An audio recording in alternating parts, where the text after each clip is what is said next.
ඇබ්බැහි වෙන ඒවා කීයක් තියෙනවද? මොකක්ද ප්‍රශ්නේ යහපතට ඇබ්බැහි වුණාම? ඇබ්බැහි වෙනවා නම් ඕන තරම් යහපත ඇබ්බැහි වුණාට කමක් නැද්ද අපි හවුද? ඇබ්බැහි වෙන්න අතාරින්න බැරි වෙන්න හුරු වෙන්න මොකේටද? හොඳ දෙයට. යහපතට අර ඇබ්බැහි වෙන්න බුදුවරු දේශනා කරන්නේ සබ්බ පාපස්සා කරනන්නේ ඇබ්බැහි වෙන්න ඕන මොකේටද? සියලු අකුසල් වලින් බැහැර වෙන්න ඇබ්බැහි වෙන්න. බුදුවරු උගන්වනවා. කුසලස්ස උපසම්පදා ඇබ්බැහි වෙන්න ඕන මොකේටද? සියලු කුසල් කරන්න ඇබ්බැහි වෙන්න. පැහැදිලි ඇති මං හිතන්නේ. ඇබ්බැහි වෙන්න ඕන ජීවිතේ නිරන්තරයෙන් අයහපතට මිසක්කම් යහපතට මිසක් අයහපතට එහෙම නෙමෙයි. ඇබ්බැහි වෙන්න ඕන අයහපතෙන් බැහැර වෙන්න. ඇබ්බැහි වෙන්න ඕන අකුසලයෙන් බැහැර වෙන්න. මම මේ කාරණේ කියනකොටත් අපේ තරුණ මහත්තයෙක් අහලා තිබ්බ ගැටලුවක් නේද? කොහොමද ඇබ්බැහියෙන් මිදෙන්නේ? ඒ කියන්නේ අපේ මේ මල්ලි අහන යොමු කරන ප්‍රශ්නේ තමයි අපි මේ TikTok එකටයි Facebook එකටයි යොමු වෙන එක හොඳයි.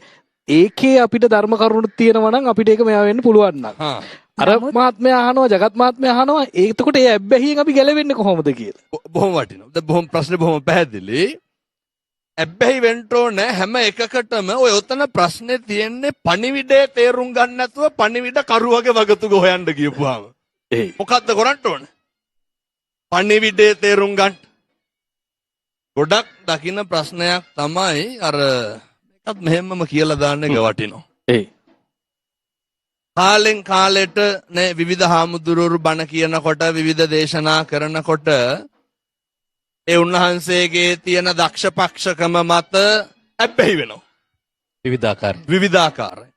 හැබැයි මේ සිත සිතුවිලි කියන ඒවා ඒක මගේ වෙන්නත් පුළුවන් ඔබතුමාගේ වෙන්නත් පුළුවන්. කවුද දන්නේ ඊළඟ තප්පරේ අපි මොකක් කියයිද කියලා? ඒක අපිවත් දන්නේ නැහැ. අපිවත් දන්නේ නැහැ. මේවා නේ වෙනස් වෙනවා. මොකක්ද මේ ලෝකේ වෙනස් වෙන්නේ නැත්තේ? සියලු දේ වෙනස්. මොකක්ද తాවකාලික නැත්තේ? මොකක්ද සදාකාලිකව පවතින්නේ? හැම එකක්ම වෙනස් වෙන ලෝකයක් තුල මේ පෘථග්ජනර කියනෝනේ සබ්බේ පුතුජන උම්මත්තක සියලු පෘථග්ජනය උම්මත්තකයි. පුරුදු වෙන්න. පණිවිඩ කරුව දිහා බලන්න එපා. පණිවිඩේ තියෙන යහපත අයහපත බලන්න. පණිවිඩේ තියෙන ගුණ අගුණ බලන්න. තථාගතයන් වහන්සේ උගන්වනවා අපිට තේරුම් ගන්න පුළුවන් මේක හොඳයි මේක නරකයි. හොඳට ඇබ්බැහි වෙන්න නරකයෙන් අත් මිදෙන්න. ඒ වගේම මේ අපේ බුදුහාමුදුරුවෝ දේශනා කරනවානේ අපේ හාමුදුරුවෝ එතෙන්නම පොතකින් දැක්කත් කවුරු හරි කිව්වත් කොහේ හරි දැක්කත් ගන්න එපා. ඒක ප්‍රායෝගිකව තමයි ප්‍රත්‍යක්ෂ වෙනවා නම් ඒක හොඳයි කියලා. දැන් ඔක ඔබතුමා කාරණේ මතු කරපු හින්දා මම මේ කාරණේ පැහැදිලි කරන්නේ. අර වේලුද්ධාරාජ සූත්‍රයේ වේලුද්ධාරාජ සූත්‍රේ මම බොහොම ඉක්මනට මේ කරුණු ටික කියන්න. වේලුද්ධාරාජ සූත්‍රයේ වේලුද්ධාරාජ බමුණන්ගේ ගමට බුදුහාමුදුරුවෝ වඩිනෝ. වැඩියට පස්සේ බමුණෝ අහනවා බුදුහාමුදුරුවන්ගෙන් බුදුහාමුදුරුවනේ මේ අපිට ඔය බණ තේරෙන්නේ නැහැ. ප්‍රශ්නේ සරලයි. බණ තේරෙන්නේ නැහැ. මොකක්ද කියලා තේරුම් ගන්නත් බෑ. බුදුහාමුදුරුවෝ මොකක්ද දේශනා කරන්නේ බොහොම සරලවම. ඔබතුමා කියපු කාරණේනේ අර කාලාම සූත්‍රනේ මායිතිගරයි මා පරම්පරාවේ තක්ක ණය. තථාගතයන් වහන්සේ බමුණොන්ට කියනවා මොකවත් තේරෙන්නේ නැත්තම් මොකද කරන්න ඕන? අත්ූපනායික ධර්ම පිළිපදින්න. මොනවාද අත්ූපනායික ධර්ම? හෙට ඉඳන් පුරුදු වෙන්න. අපිට වෙනවට අකමැති දේවල් තියෙනව නේද? අනුන්ට නොකර ඉන්න. එච්චරයි. අපිට වෙනවට අපි කැමතිද අපිට බනිනවට? අපි කැමතිද අපි ගැන කේලම් කියනවට? අපි කැමතිද අපි ගැන ගතු කියනවට? අපි කැමතිද අපිව පීඩාවට ලක් කරනවට? කවුද කැමති අපි අපහසුතාවයට ලැජ්ජාවට පත් කරනවට? ඉගෙන ගන්න. ජීවමාන බුදුහාමුදුරුවෝ වැඩ ඉන්න මේ භූමියේ ඉඳන් අදිෂ්ඨාන කරගන්න. හෙට ඉඳන් අපිට වෙනවට අකමැති දේවල් අනුන්ට කරන්න එපා. මේ ධර්මතාවයට જાතියක් තියනවද? ඒක මේ කියන්නේ මේ යුනිවර්ස් කියන්නේ මේ විශ්වයට පොදු දෙයක්. මේකට ආගමක් තියනවද? තථාගතයන් වහන්සේගේ දහමට කොහෙන්ද ආගමක්? මේකට කොහෙන්ද જાතියක්? මේ විදිහට මේ ලෝකේ හැඩ ගැහෙනවා නම් මේ තරුණයෝ හැඩ ගැහෙනවා නම් හෙට ඉඳන් මේ තරුණයන්ගෙන් වදින හෙල්මට් පාරවල් නවතිනවා. හෙට ඉඳන් මේ තරුණයන්ගෙන් පීඩාවට ලක් වෙන උදවිය නවතිනවා. ඔය ගම්වල තියනවා බයිසිකල් වල නැගලා සමහරක් මේ කොළු පැටව් ඉමක් කොනක් පේන්නේ නැතුව යනවනේ. ඇක්සිඩන්ට් කොච්චර වෙනවද?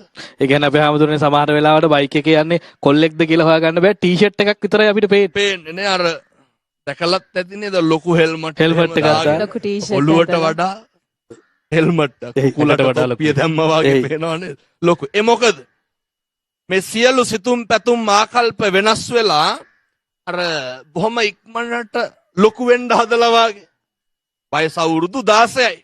ඒ වුණාට තව සමහරට ඩෙන්ටිටි එකක් නැහැ. කරන්න හදන්නේ මොනවාද? අවුරුදු 18න් පස්සේ වැඩ. මේ හැම එකක් තුලින්ම වෙන්නේ අයහපත මිසක් යහපත නෙමෙයි. පුරුදු වෙන්න. මම බණ කියනකොට මැරෙන්න පුළුවන්. ඔය ඇත්තෝ බණ අහනකොට මැරෙන්න පුළුවන්. අදිෂ්ඨානශීලීව කටයුතු කරන්න. හෙට ඉඳන් කිසි කෙනෙකුට පීඩාවක් නොවන විදියට ඉන්න. අපිට බොහෝමයක් ප්‍රශ්න යොමු වෙලා තියෙනවා සිරස ටීවී ලයිව් එක බලාගෙන ඉන්න කට්ටියකින්. ඒ අතරින් එක ප්‍රශ්නයක් මම තෝරගත්තා. දේවින්ද යොමු කරලා තියෙනවා. මේ කේන්තිය පාලනය කරගන්නේ කොහොමද ස්වාමීන් වහන්සේ? මගේ ඔළුව පුපුරන්න වගේ පෙර කළ පවක් වෙන්න ඇති. මේ දුකින් කේන්තියෙන් මම මිදෙන්න කොහොමද කියලා. ඒත් එක්කම අපිට තව සහෝදරයක් ඉන්නවා. අයටත් ওই ප්‍රශ්න මේ විදිහටම තියෙනවලු. ඒ කියන්නේ එයාට තියෙන ප්‍රශ්නේ කේන්ති යනවා. කේන්ති යනවා. අපි දැක්කම කේන්ති යනවලු. එහෙමයි අක්කේ. දැන් මට සාමාන්‍යයෙන් කියන්නේ චූටි දෙයකටත් කේන්ති යනවා.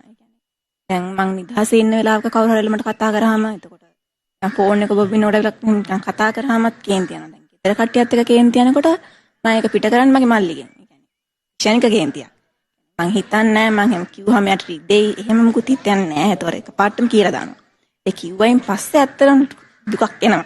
කියන්නේ දැන් මං එහෙම කේන්ති ගත්තාම දැන් මං ඉස්සරහට යන්නේ මේ සමාජයට. ඒ සමාජයට ගියාම දැන් මට සමාජයෙන් ප්‍රශ්න එනවනේ. ඒතොර දැන් නිතර කේන්ති ගන්නකොට ඒතොර ඒ දේවල් කොහොමද මම පාලනය කරගන්නේ කියන එක ගැන මට ප්‍රශ්නයක් තියෙනවා. ස්වාමින් වහන්සේ අපිට ඒ සම්බන්ධයෙන් පිළිතුරක් ලබා ගන්න පුළුවන්ද? නිවන් මඟ අහුරන ධර්මයක් තමයි කාමච්ඡන්දෙන් පස්සේ මොකද්ද තියෙන්නේ? කේන්තිය. ව්‍යාපාද. හැම එකක්ම මේ ලෝකේ ප්‍රශ්න හට ගන්නවා නම් හටගන්නේ අර්බුදකාරී විදිහට මොකක් මතද? කේන්තියත් එක්ක. කේන්ති නැත්තම් ඇති වෙන ගැටලුවක් කියමු බලන්න. පවුල් පිටින් විනාශ වෙන යාළුවෝ මිත්‍රයෝ නැති වෙන එකක් තමයි සැකය කියලා කියන්නේ. සැකය ඇති වෙන්නේ කවුරු මතද? ජීවිතේට අපිට අපි ගැන සැක හිතලා තියෙනවද? අපිව සැක කරන්නේ කවුද සැක කරන්නේ? වෙන කවුරු හරි අපි සැක කරත් මොකටද වෙන කවුරු හරි සැක කරලා අපි කුලප්පු වෙන්නේ? මොකටද වෙන කවුරුවත් සැක කරලා අපි කලබල වෙන්නේ? ජීවිතේ වැඩිපුරම මේ කරජකයයි මාංශකයයි නඩත්තු කරන්න ඔට්ටු වෙන්නේ අනුන් කරන දේවල් මත නෙමෙයිද? දැන් මේ දරුවා කියනවා මං හිතන්නේ කවුරු අහලත් තිබ්බ නේද? දේවින්දි අපෙන් අහලා. කේන්තිය කොහොමද පාලනය කරගන්නේ? ඒ කියන්නේ ඒ කේන්තියකට ඔළුව පුපුරන්න එනවා කියලා. පෙර කර පවක්ද මම මේක මට ඇයි මට මේක වෙන්න කියන එක. දැන් පුරුදු වෙන්න ඕනේ හැමදෙනාම මෙන්න මේ විදිහට ප්‍රශ්නට හේතුව හොයන්න එපා. කේන්තියට හේතුව මොකක්? අපි දැනගන්න ඕනේ හැම වෙලේම මිනිස්සුන්ගෙන් පිට වෙන්නේ මොකක් හරි මිනිස්සු ළඟ තියෙන එකක්. හැම වෙලේම මිනිස්සු දෙන්නේ මොනවාද? අපි දෙන්නේ අපි ගාව තියෙනවනේ. කාලෙකින් හම්බෙච්ච මනුෂ්‍ය ආත්ම භාවයේ තුල මැරෙන්න කලින් හුරු කරගන්න ඕන පුරුදු වෙන්න ඕන එකක් තමයි වෛරය නවත්තන්න ඕන. අර එක දැන් කතාවක තියෙනවා මේක බොහොම හොඳයි. පිරිඳ මැරුණාට පස්සේ ස්වාමියා හාමුදුරු කෙනෙක් ගෙනල්ලා මේ පිරිත් ටිකක් කියනවා පින් අනුමෝදන් කරන්න.